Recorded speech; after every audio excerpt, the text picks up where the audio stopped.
জাতীয় ঈদগাহে একসঙ্গে ঈদের নামাজ আদায় করলেন রাষ্ট্রপতি প্রধানমন্ত্রী।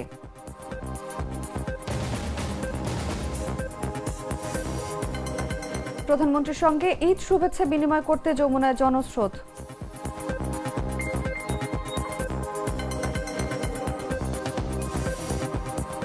পনেরো অঞ্চলে বয়ে যেতে পারে ঝড়, নদী বন্দরে ১ নম্বর সতর্ক সংকেত।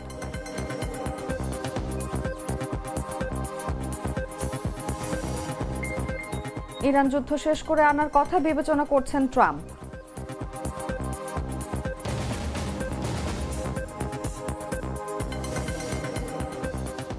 এবং মেয়েদের নিয়ে খাজার ঈদ নামাজ, বিধ্বস্ত দেশবাসীকে ভুলবেন না নবী।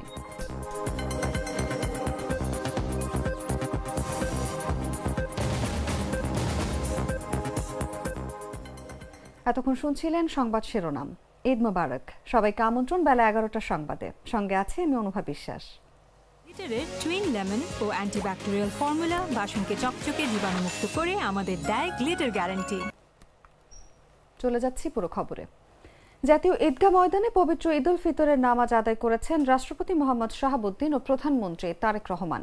শনিবার জাতীয় ঈদগাহ ময়দানে সকাল 8:30টায় পবিত্র ঈদ উল ফিতরের প্রধান জামাত অনুষ্ঠিত হয়। এই জামাতে অংশ নেন তারা। রাষ্ট্রপতির সঙ্গে প্রধানমন্ত্রীর একই জামাতে অংশগ্রহণকে দেশের রাজনৈতিক ও ধর্মীয় ইতিহাসে এক বিশেষ মুহূর্ত মনে করা হচ্ছে। এর আগে নির্ধারিত সময়ের 2 ঘন্টা আগে থেকে দীর্ঘ লাইনে আইনশৃঙ্খলা বাহিনীর কঠোর নিরাপত্তার মধ্য দিয়ে ঈদের প্রধান জামাতে অংশ নিতে প্রবেশ করেন মুসল্লিরা। মেঘলা আকাশ ও গুড়ি গুড়ি বৃষ্টি উপেক্ষা করে জাতীয় ঈদগাহে ঈদের নামাজ আদায় করতে মুসল্লিদের ঢল নামে।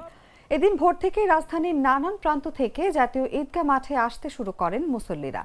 ঈদের জামাত শুরুর অনেক আগেই পুরো মাঠ কানায় কানায় পূর্ণ হয়ে যায়। ঈদ জামাতে প্রবেশ মুখে র্যাব, পুলিশ সহ আইনশৃঙ্খলা বাহিনীর তীক্ষ্ণ নজর রয়েছে। ঈদ জামাতে আসা মুসল্লিদের 3 জায়গায় তল্লাশি করার পরে ঈদগাহে প্রবেশ করতে দেন আইনশৃঙ্খলা বাহিনীর সদস্যরা। আনাস রাদিয়াল্লাহু তাআলা আনহু রাসূলুল্লাহ সাল্লাল্লাহু আলাইহি ওয়াসাল্লামের সাহাবী হযরত আনাস রাদিয়াল্লাহু তাআলা হাদিসে এই দুটো দিন উৎসব করতাম আমরা। ফাকালা রাসূলুল্লাহ সাল্লাল্লাহু, সেজন্য মুসলিম উম্মত আনন্দ উৎসব সেটাই ধন্যবাদ ভাই। সাংবাদিক ভাইদেরকে লক্ষ্য করে আমি অনুরোধ করছি, সালাম ফিরাবার পর এদিকে আসবেন। এখন আমরা মধ্যে বর্ণিত এই হাদিস। প্রধানমন্ত্রী তারেক রহমান আজ ঈদের দিন কূটনীতিক ও শিক্ষাবিদ সহ দেশের সর্বস্তরের মানুষের সঙ্গে ঈদ শুভেচ্ছা বিনিময় করবেন। রাষ্ট্রীয় অতিথি ভবন যমুনায় সকাল 10টায় এই শুভেচ্ছা বিনিময় অনুষ্ঠিত শুরু হবে। প্রধানমন্ত্রীর সঙ্গে ঈদের শুভেচ্ছা বিনিময় করতে রাষ্ট্রীয় অতিথি ভবন যমুনার অভিমুখে ভোর থেকে মানুষের ঢল নেমেছে। সকাল 8:30 থেকে সর্বসাধারণের জন্য যমুনা প্রাঙ্গণের প্রবেশপথ উন্মুক্ত করা হলে মুহূর্তেই ভিড় বাড়তে থাকে সেখানে। সাধারণ মানুষ, দলীয় নেতাকর্মী ও বিভিন্ন শ্রেণী পেশার মানুষ সেখানে জড়ো হন।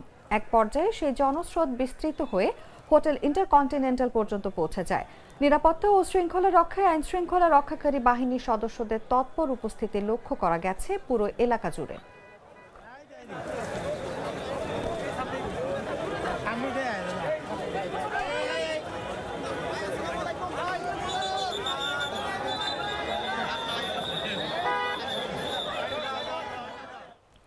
যথাযোগ্য ধর্মীয় ভাবগাম্ভীর্য ও উৎসব মুখর পরিবেশে জাতীয় মসজিদ বায়তুল মোকাররমে ঈদ উল ফিতরের প্রথম জামাত অনুষ্ঠিত হয়েছে। শনিবার সকাল 7টায় এই জামাত অনুষ্ঠিত হয়। প্রথম জামাতে বায়তুল মোকাররম জাতীয় মসজিদের সিনিয়র পেশ ইমাম মাওলানা মিজানুর রহমান ইমামতির দায়িত্ব পালন করেছেন।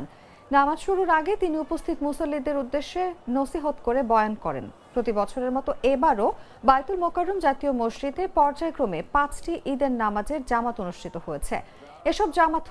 এসব জামাত হয়েছে পর্যায়ক্রমে সকাল 7টা, সকাল 8টা, সকাল 9টা, সকাল 10টা ও সকাল 10টা 45 মিনিটে।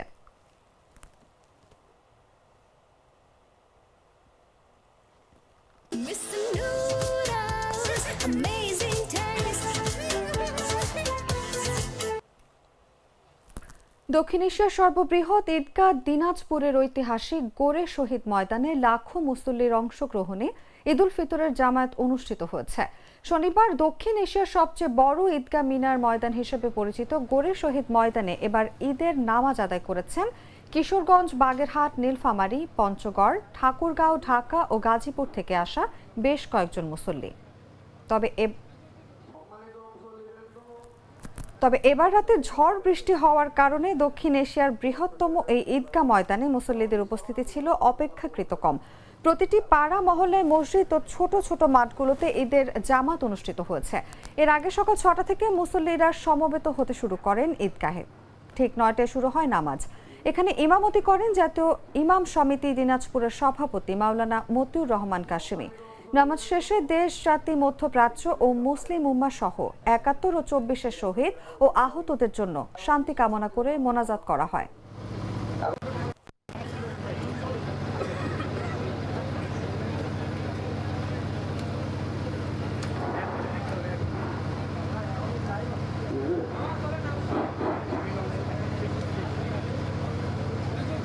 সম্মানিত মুসল্লিবৃন্দ, আগামী বছর আপনাদের জন্য এখানে উপযুক্ত পরিবেশ তৈরি করার জন্য জেলা প্রশাসন, পৌরসভা এবং জেলা পরিষদ কাজ করবে।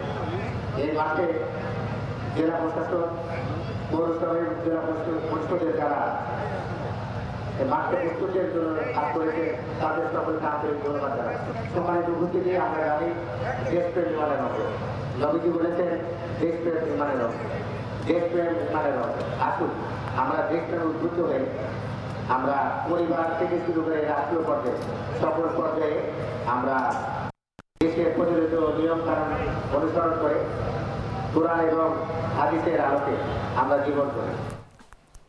আজ ঈদের দিন দুপুর পর্যন্ত ঢাকা সহ দেশের 15টি অঞ্চলের উপর দিয়ে বয়ে যেতে পারে সর্বোচ্চ 60 কিলোমিটার পর্যন্ত কালবৈশাখী ঝড়। এজন্য এসব অঞ্চলের অভ্যন্তরীণ নদী বন্দরগুলোকে 1 নম্বর সতর্ক সংকেত দেখাতে বলা হয়েছে। শনিবার ভোর 5টা থেকে দুপুর 1টা পর্যন্ত দেশের অভ্যন্তরীণ নদী বন্দরগুলোর জন্য আবহাওয়ার পূর্বাভাসে এই তথ্য জানানো হয়েছে। এতে বলা হয়, পাবনা, টাঙ্গাইল, ঢাকা, ময়মনসিংহ, যশোর, কুষ্টিয়া, ফরিদপুর, মাদারীপুর, খুলনা, বরিশাল, পটুয়াখালী, নোয়াখালী, কুমিল্লা, চট্টগ্রাম এবং সিলেট অঞ্চলের উপর দিয়ে পশ্চিম বা উত্তর পশ্চিম দিক থেকে ঘন্টায় 45 থেকে 60 কিলোমিটার বেগে বৃষ্টি বা বজ্রসহ অস্থায়ীভাবে ঝোড়ো হাওয়া বয়ে যেতে পারে। এসব এলাকার নদী বন্দরগুলোকে 1 নম্বর সতর্ক সংকেত দেখাতে বলা হয়েছে। আজ সকাল থেকেই ঢাকার আকাশ মেঘলা। সকাল 8:45 থেকে কোথাও কোথাও গুড়ি গুড়ি বৃষ্টি হচ্ছে। দেশের দক্ষিণাঞ্চলেও গত রাত থেকে বৃষ্টি হচ্ছে বলে জানিয়েছেন পটুয়াখালীর 10 মিনার একজন বাসিন্দা।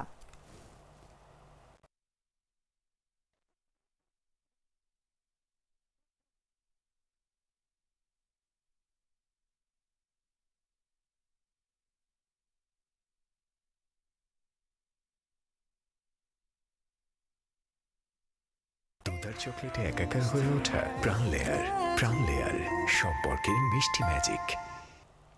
জানাব আন্তর্জাতিক সংবাদ।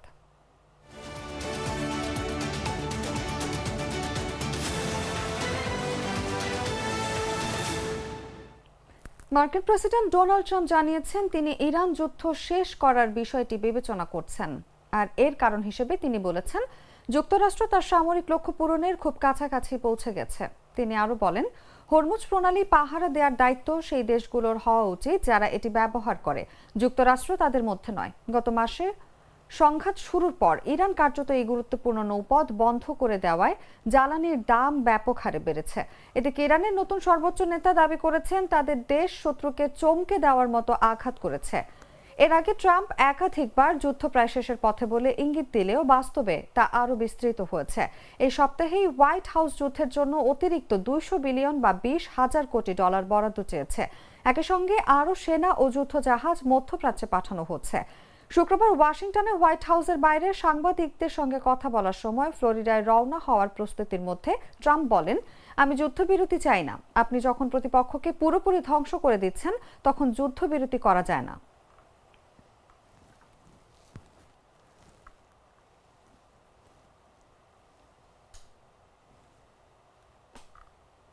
সংবাদ শেষ করব খেলার খবর জানিয়ে।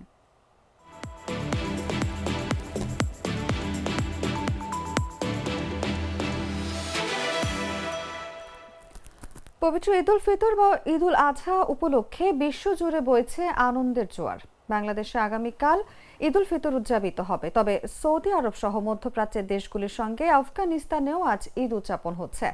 মোহাম্মদ নবী, ওসমান খাজা কিংবা অ্যান্তনিও রুডিগারের মতো বিশ্বখ্যাত অ্যাথলেটরা ভক্তদের ঈদের শুভেচ্ছা জানিয়েছেন। অস্ট্রেলিয়ার তারকা ক্রিকেটার ওসমান খাজা তার 2 বড় মেয়ের সঙ্গে ঈদের নামাজ আদায়ের একটি ছবি পোস্ট করেছেন। ছবির ক্যাপশনে তিনি লেখেন, বড় বোনদের সঙ্গে ঈদের নামাজ আদায়। অন্যদিকে আফগানিস্তানের সাবেক অধিনায়ক মোহাম্মদ নবী তার ছেলেদের সঙ্গে তোলা একটি ছবি ফেসবুকে শেয়ার করে দেশবাসীকে ঈদের শুভেচ্ছা জানিয়েছেন। তবে আনন্দের দিনেও দেশের বর্তমান অস্থিতিশীল পরিস্থিতির কথা ভোলেননি তিনি। সম্প্রতি কাবুলে বিমান হামলায় 4 শতাধিক মানুষের প্রাণহানির ঘটনায় শোক জানিয়েছিলেন নবী। ঈদ বার্তাতেও তিনি সংক্ষুব্ধ দেশবাসীর প্রতি সমবেদনা ও ভালোবাসা প্রকাশ করেছেন।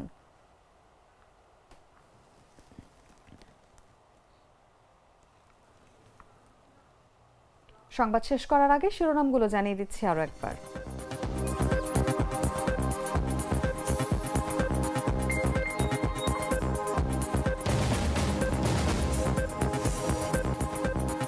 জাতীয় ঈদগাহে একসঙ্গে ঈদের নামাজ আদায় করলেন রাষ্ট্রপতি, প্রধানমন্ত্রী।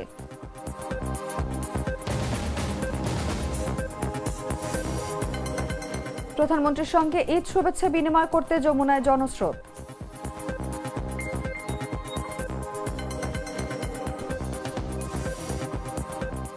পনেরো অঞ্চলে বয়ে যেতে পারে ঝড়, নদী বন্দরে 1 নম্বর সংকেত।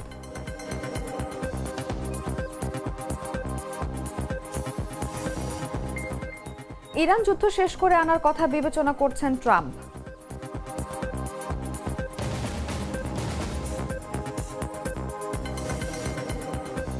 এবং মেয়েদের নিয়ে খাজার ঈদ নামাজ, বিধ্বস্ত দেশবাসীকে ভুললেন না নবী।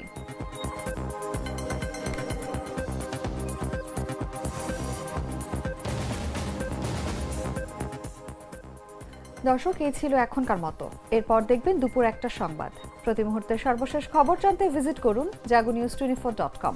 ফলো করুন আমাদের ভেরিফাইড ফেসবুক পেজ এবং সাবস্ক্রাইব করুন জাগো নিউজের ইউটিউব চ্যানেল। ধন্যবাদ সবাইকে।